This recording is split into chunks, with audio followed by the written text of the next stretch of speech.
na kro ba ko hye frɛ ne sɛ Grubi eno ɛyɛ akuafo kro ye wo hɔ na sɛde wono mo eniema nsada enkoye wo hɔ no ne ho akohia sɛ wɔkeka wo mo nyina ebomu na wotumi ekeka won sase na ekwan ye wo hɔ no mo a ɔnam so a ɔbrɛ no wotumi ye de frɛ ne sɛ communal libanese wo mo ankasa keka wo mo ho abom apɛda ye ekwan ye wo hɔ no no wo siesie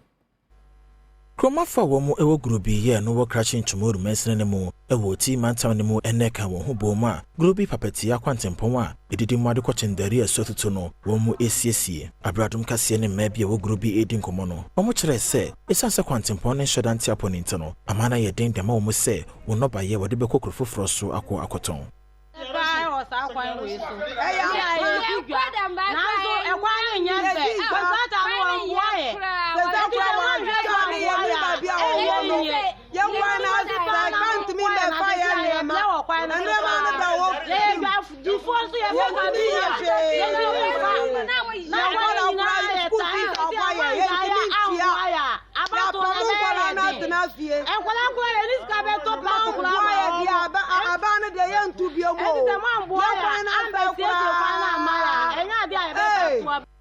Enwachi kromafo akwasafo dwuma wode won ho hye mu bi enso de nsem sei etoa so.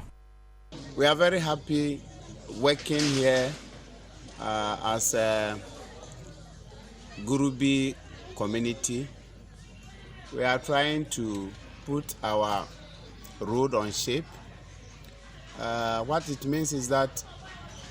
one contractor came to do this work. But the work, he left it halfway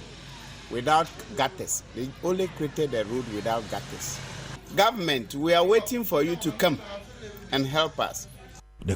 no assemblyman wo Grubi abaton peswa so ebokromafo na baso se woto ne safre wo mu no wo mu nyina ya asoma na eboa ye madwumadi awodi ye no etumi ewie peye me dem mesre tuman aban ene ne mpanyifo se